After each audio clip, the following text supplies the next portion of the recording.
Assalamualaikum warahmatullahi wabarakatuh.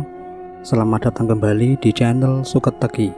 Kali ini Bang Nano akan kembali membawakan sebuah cerita horor yang diambil dari akun Facebook yang bernama Bang Majid. Dan cerita ini berjudul Diteror Demit Penunggu Hutan.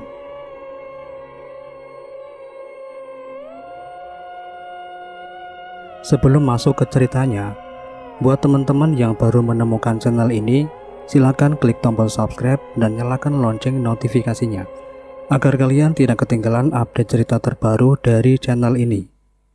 Oke, tanpa berlama-lama lagi, mari kita mulai ceritanya.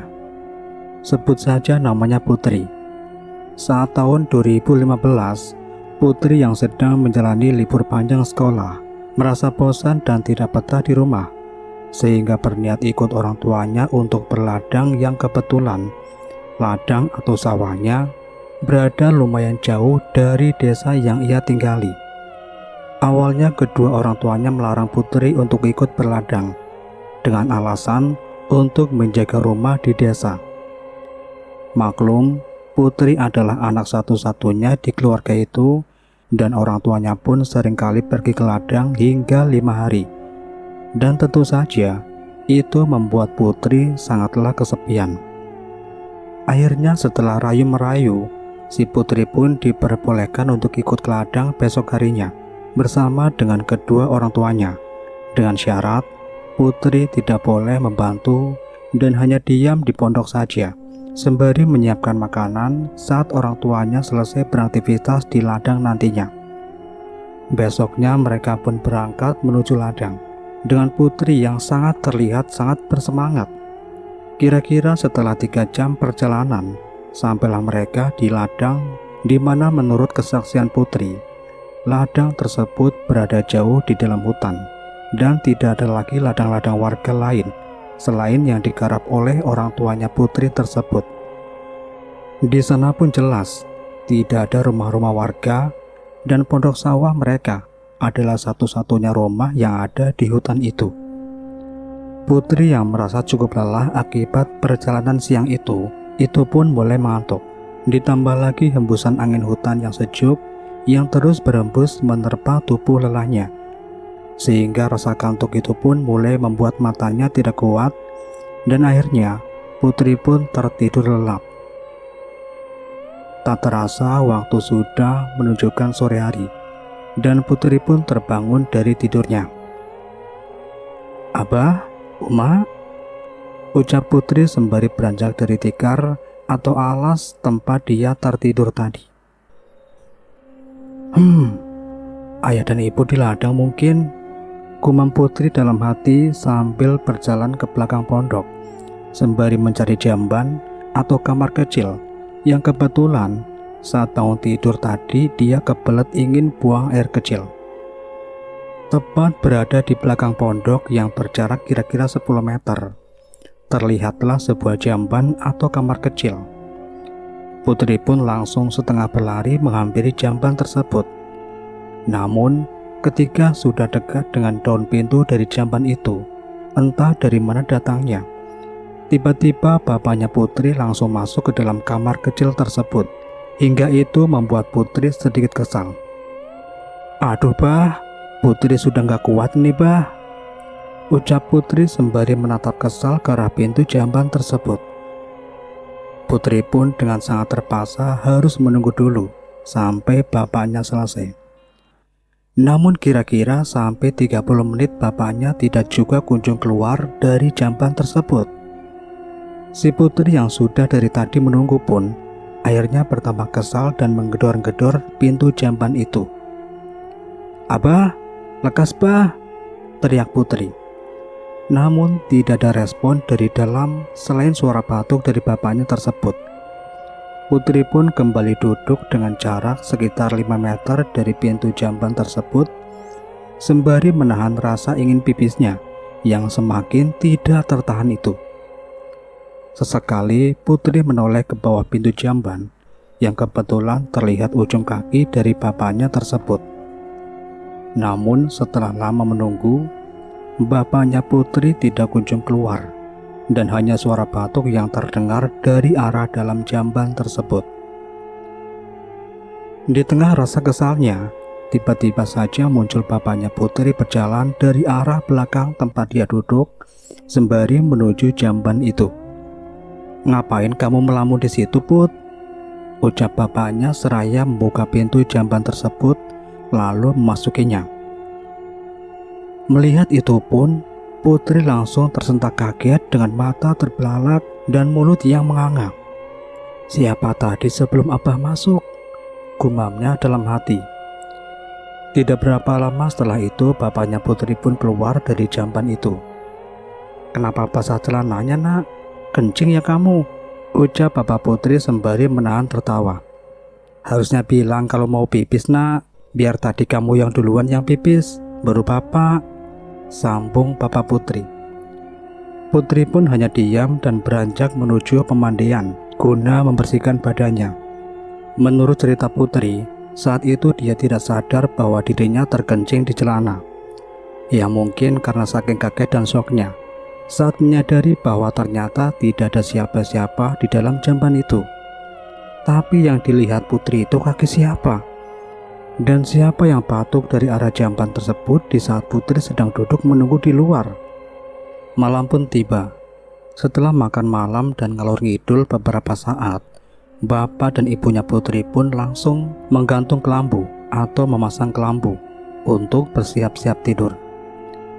Karena merasa sudah dewasa, Putri pun enggan ikut tidur bersama orang tuanya, melainkan memakai kelambunya sendiri.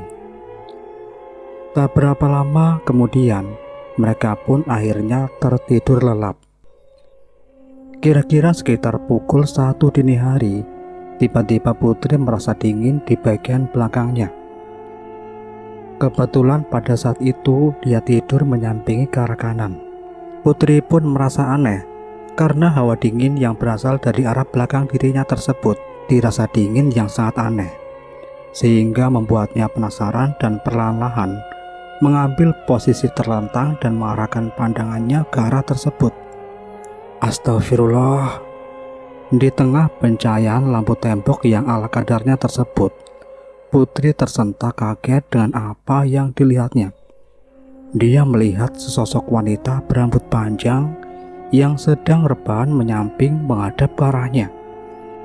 Sosok wanita tersebut memiliki wajah rata dengan tangan yang sedang asik mengipasi wajah Putri, menggunakan rambut panjangnya dengan tangannya. Putri pun refleks dengan mencoba bangun dan berteriak, namun mulutnya terasa kaku dan badannya pun tidak bisa digerakkan. Putri yang tak kuasa menahan ketakutannya itu pun akhirnya tidak sadarkan diri dan terbangun kira-kira pukul 4 subuh. Dia pun langsung duduk dan memperhatikan sekitar kelambunya, yang alhamdulillah pada saat itu sosok wanita bermuka rata itu sudah tidak di sana. Walau sosok itu sudah menghilang, namun jantung Putri masih saja terasa dag-digduk. Di sela ketakutannya, dia pun melafalkan ayat-ayat suci yang dihafal agar makhluk tersebut tidak lagi mengganggunya. Setelah merasa cukup tenang, dia pun kembali rebahan. Dan di antara setengah tertidur, tiba-tiba, "Kue, jual kue, kue." Terdengar suara anak kecil yang biasanya berjualan kue dengan nada seperti itu. Oh ya, di Kalimantan Selatan sekitar tahun 2000-an, di kampung-kampung cukup sering tuh para bocah berjualan kue dengan nada yang persis seperti yang Ayu dengar tadi. Biasanya para bocah penjual kue tersebut menjajakan dagangannya keliling kampung, ya sekitar untuk menambah uang jajan lah. Putri pun kembali duduk dan mencoba untuk memfokuskan pendengarannya, dan benar saja, suara itu kini kian mendekat hingga terdengar persis di luar pondok mereka. "Tante, beli kue kah tante?" teriak suara bocah tersebut dari arah luar pondok. "Bu, bangun bu, Putri mau kue itu bu," panggil Putri seraya keluar dari kelambunya dan membangunkan ibunya. "Ini jam berapa nak? Kita ini di tengah hutan, mana ada penjual wadah yang sampai ke sini Putri?" sahut ibu Putri yang enggan bangun dari tempat tidurnya. "Tapi mak, coba dengarkan itu suaranya mak," sahut Putri meyakinkan ibunya. Dan benar saja, suara itu masih saja teriak-teriak dari arah luar pondok. Dan sesekali wewangian kue pun tercium dari hidungnya putri. "Istighfar nak, sadar. Kita ini di tengah hutan. Cepat masuk ke dalam kelambu. Sudah Put," saut sang ibu dengan setengah berbisik. Putri pun langsung masuk ke dalam kelambu dan dia pun tersadarkan. "Iya juga ya, ini kan di tengah hutan," gumamnya di dalam hati. Dia pun segera memejamkan mata dan kembali melafalkan ayat-ayat yang dihafal. Sampai akhirnya suara itu pun mulai menjauh. Dan tiba-tiba saja terdengar suara gelak tawa yang sangat nyaring dari arah dalam hutan. Dan sontak itu membuat Putri sangatlah ketakutan dan berharap pagi segera tiba. "Shh, tetaplah di dalam kelambu ya nak, jangan keluar," ucap ibunya Putri setengah berbisik. Hingga akhirnya suara itu pun hilang. Singkatnya pagi pun tiba dan Putri pun kala itu ngotot merengek-rengek minta diantarkan pulang karena trauma pasca kejadian di sore itu hingga berlanjut ke malam dan subuh. "Bapak dan ibu sudah tahu tentang hantu muka rata dan suara anak penjual kue itu nak, dan itulah alasan kami untuk tidak membawa kamu ke sini. Bapak takut kalau kamu tidak kuat dengan gangguan-gangguan itu. Tapi tenang saja nak, mereka tidak mengganggu kok. Selagi kita di sini dengan niat kerja dan tidak macam-macam," ucap bapaknya Putri menjelaskan semuanya. Akhirnya pada hari itu pun Putri langsung diantar oleh bapaknya menuju desa dengan ibunya Putri yang tinggal di pondok sendirian.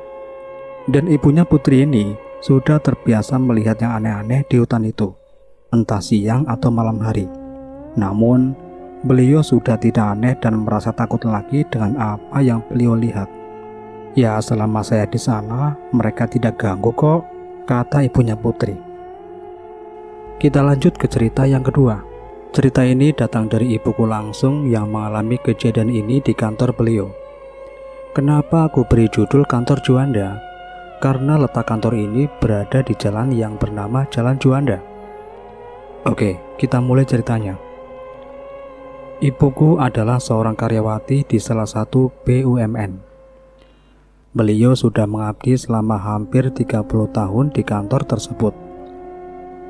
Cerita ini terjadi di pertengahan tahun 2010. Kantor ibuku kedatangan bos baru karena di kantor itu memang diadakan rotasi manajer setiap beberapa tahun sekali, yang datang dari berbagai penjuru Nusantara. Karena jabatan ibuku di kantor adalah supervisor, bisa dibilang beliau adalah wakil manajer di kantor itu.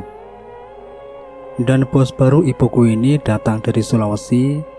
Beliau bisa dibilang adalah orang yang mempunyai indera keenam atau kemampuan khusus yang bisa berkomunikasi dengan makhluk gaib. Pada awal kedatangannya, banyak kejadian janggal yang sering terjadi di kantor ibuku. Pada suatu hari, kantor ibuku dikejutkan dengan gudang penyimpanan barang yang porak-poranda seperti diterjang angin badai. Kotak-kotak barang berserakan. Anehnya, kotak-kotak kardus ini berantakan hanya di bagian tengah, seperti membentuk kawah. Jadi bayangkan, bagaimana kotak-kotak kardus ini berantakan di tengah, tetapi di bagian pinggirnya rapi. Orang-orang di kantor berasumsi bahwa itu dilakukan oleh kucing yang sedang mengejar tikus. Tetapi tetap saja kejadian ini terasa aneh. Beberapa lama setelah kejadian berlalu, kejadian baru terjadi lagi. Kali ini datang dari penjaga kantor. Penjaga kantor ini tinggal tepat di sebelah kantor ibuku. Jadi pada malam hari, ia bolak-balik rumah ke kantor. Nah, pada suatu malam, penjaga kantor dan anak-anaknya menonton televisi di lantai satu kantor. Karena televisi di kantor ini berlangganan TV kabel, sehingga memiliki banyak channel menarik. Waktu sudah menunjukkan jam 10 malam, tiba-tiba di lantai 2 terdengar suara orang berkelahi, seperti suara anak-anak remaja bertengkar dan berteriak histeris. Perlu diketahui, Suara orang bertengkar ini cukup kencang sampai-sampai terdengar ke rumah-rumah tetangga, sehingga para tetangga berdatangan untuk mengecek kejadian tersebut. Dan kantor ibuku ini sebenarnya adalah rumah besar yang difungsikan sebagai kantor. Para tetangga yang datang menemui penjaga kantor bersama dua anaknya. Penjaga kantor mengatakan bahwa suara itu datang dari lantai 2. Mereka pun bergegas mengecek ke lantai 2 untuk mencari penyebab suara tersebut. Namun, suasana di atas sangat sepi. Hanya ada meja-meja yang ditata rapi. Anehnya, peralatan kantor di atas meja berantakan. Kertas, pulpen, dan lain berserakan di lantai. Seperti ada orang yang berkelahi di atas meja-meja tersebut. Penjaga kantor dan para tetangga juga menemukan jejak kaki berwarna hitam di salah satu meja. Dan anehnya lagi, setelah dicek setiap sudut kantor, tidak ada siapapun. Jejak kaki itu hanya ada di meja tersebut. Akhirnya, mereka sepakat untuk membubarkan diri walaupun masih bingung dengan kejadian itu. Dan suatu hal menyeramkan kembali terjadi. Kali ini sebuah tragedi yang menyebabkan kematian, yaitu hantu Bariaban. Kejadian ini bisa dibilang tragedi yang akan selalu membekas di benak ibuku. Mendekati tahun 2010, kejadian-kejadian aneh terus terjadi. Dan inilah puncaknya. Di awal cerita, aku sudah memberitahu bahwa bos ibuku berasal dari Sulawesi. Kira-kira kejadian ini terjadi setelah 3 atau 4 bulan. Beliau pindah ke Kalimantan Tengah. Seperti yang disebutkan juga, beliau memiliki kemampuan untuk berkomunikasi dengan makhluk gaib. Dan hal inilah yang menjadi awal tragedi. Karena jengkel dengan kejadian-kejadian aneh yang terus terjadi, beliau akhirnya memutuskan untuk berkomunikasi dengan makhluk gaib di kantor tersebut. Namun beliau melakukan kesalahan dengan berbicara menggunakan nada mengancam. Menurut cerita ibuku, beliau berkata, "Ayo tunjukkan wujudmu, ayo cepat maju, saya nggak takut. Di depan rumahmu nanti akan ada bendera kuning." Ibuku yang saat itu sudah memperingatkan agar tidak berkata seperti itu. Ibuku mengatakan, "Ini Kalimantan, Pak, bukan tempat asal Bapak. Tolong jangan berkata seperti ini, Pak."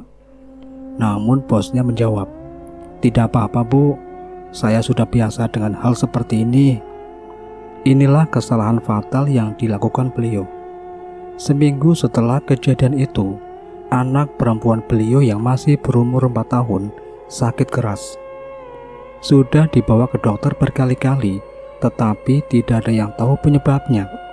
Akhirnya beliau memutuskan untuk membawa anaknya ke pengobatan alternatif, atau dalam bahasa Banjar disebut tetamba. Ibuku menyarankan untuk memanggil kenalan, sebut saja namanya Ibu M, yang dikenal bisa mengobati hal-hal yang berhubungan dengan metafisika.